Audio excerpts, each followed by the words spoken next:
All right, Joe here. Welcome back to We Need to Talk. This is, of course, the show that looks at football on the internet over the past 7 days. 7 days that's seen Jeff Stelling refuse to say the name of the world-famous Liam Dick. Red card in the game between Alloa and Inverness Caledonian Thistle.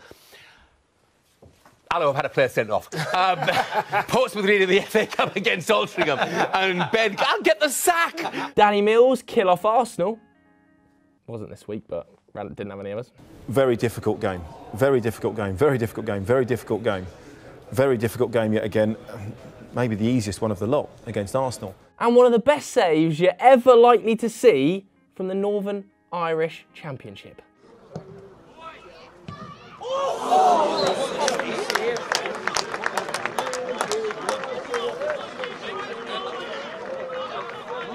Anyway, this week we need to talk about Bernio Jordan Enzo Verhagen.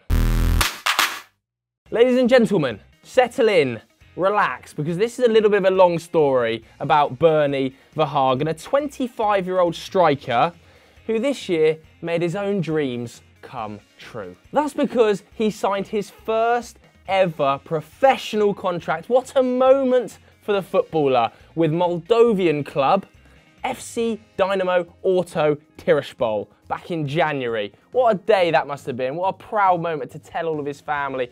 First putting pen to paper on a contract with what can only be described as a glorified amateur side, quite frankly. But nevertheless, a pro contract is a pro contract. Congratulations, Verhagen. But like many sad footballing tales, it didn't end well, and it actually ended fairly sadly. Verhagen left the club just 1 month later, having never made an appearance in any competition. Very sad, after having just signed a massive pro deal with a club as big as Tiraspol. But don't worry guys, don't panic. Get the hankies away, because he was quickly picked up by another professional side. And it was a bigger team this time. It was Cape Town City FC. That's right, he'd flown all the way to South Africa and signed for the Premiership side. And it is a pretty serious step up. Cape Town FC are currently 4th in the South African Premier Division. They were set up by the Comites brothers, who also founded Ajax Cape Town, who are affiliated with the world-famous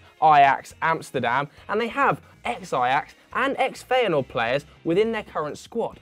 And they were pretty delighted to sign Verhagen. In fact, as you read this statement, Cape Town City is delighted to announce the signing of Dutch winger Bernio Enzo Verhagen from Dynamo Tiraspol. Hang on.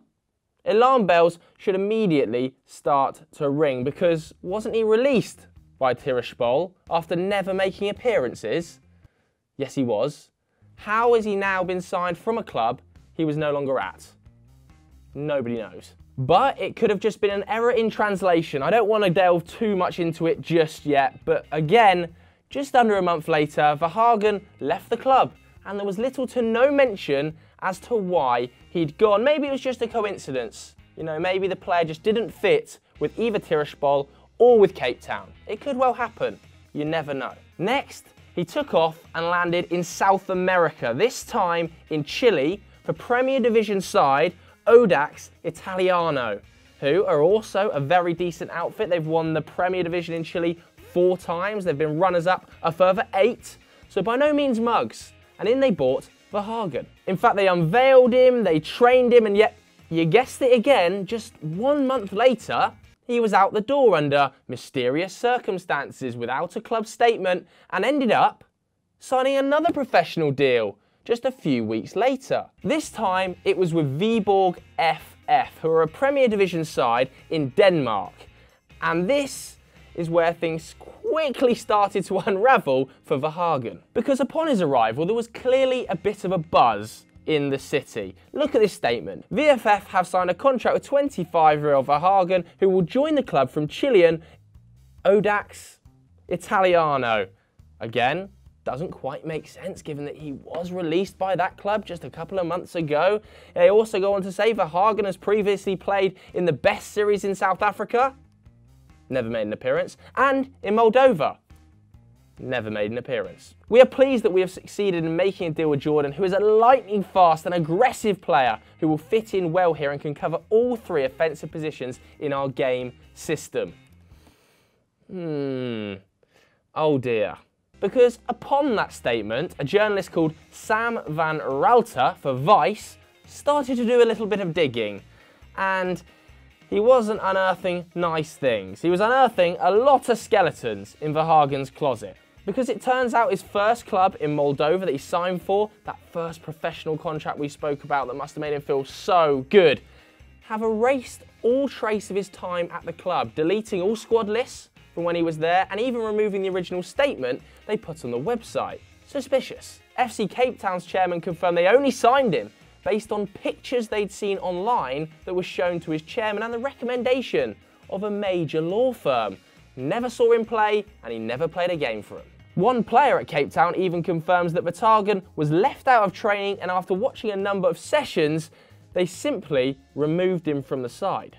The side in Chile's chairman refused to comment altogether. He said, "I'd rather not talk about this topic. I'm sorry, I'm involved in something that I have not asked for," which sounds really dodgy, doesn't it? So back to Viborg, where he was just a couple of months ago, and he'd already told the club that he played for Næstved and Randers, who are both Danish sides, both of which have denied ever even seeing Verhagen. He never even went on trial with them. That was just a total fallacy by all accounts. He was then caught lying in an interview with a Danish newspaper after he said that he'd played for 6 years in Willem II, the Dutch side's academy. The KNVB claimed that never happened. And after all of this, Viborg, unsurprisingly, released a statement and they confirmed they had indeed signed Verhagen without ever watching him and were investigating the matter further. Things then started to take a darker turn around Verhagen when Politiken, who are apparently a big media outlet, released a blockbuster story alleging that Verhagen was appearing on his social media as a player representing Copenhagen, one of the biggest sides in Denmark, in order to lure women into meeting him before robbing them. So now it started to get dark.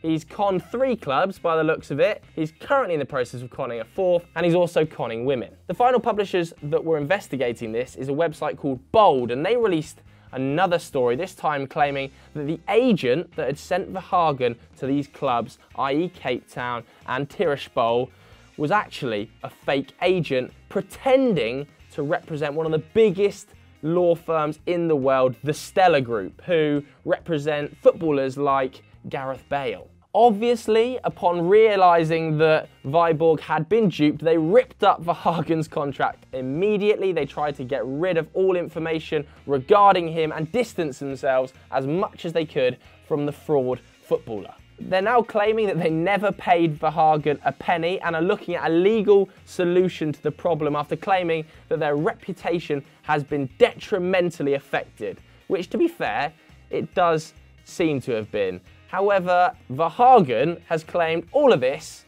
is total bullshit.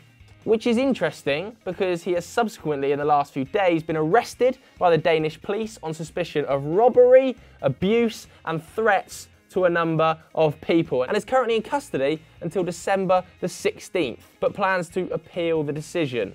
Overall, it appears that Verhagen has faked his way into 4 professional football clubs. The clubs themselves have quickly realised he can't play football at all, and then has robbed a number of women by pretending he's playing for those clubs, which is definitely the craziest story of the week. This puts Ali Dyer into the shade.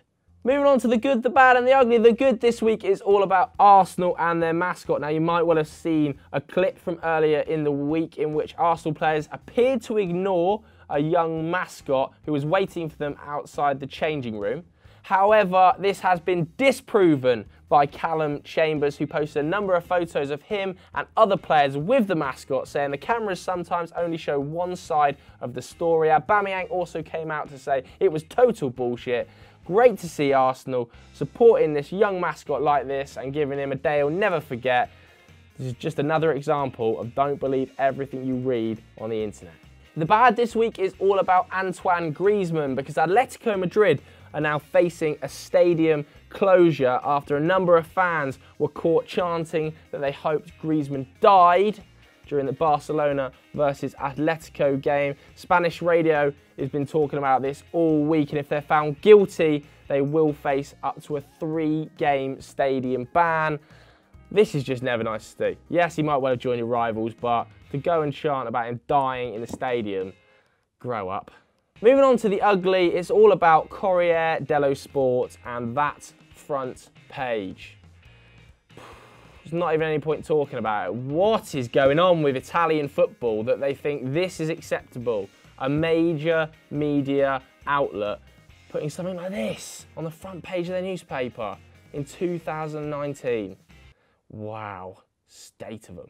So that's it for this week's episode of We Need to Talk. I really hope you enjoyed it. If you want more serious football chat, head over to EFD and watch Continental Club. They're discussing Erling Braut Haaland and where he might end up after news broke yesterday that he has a €20 million release clause. Thanks very much for watching. Auf Wiedersehen.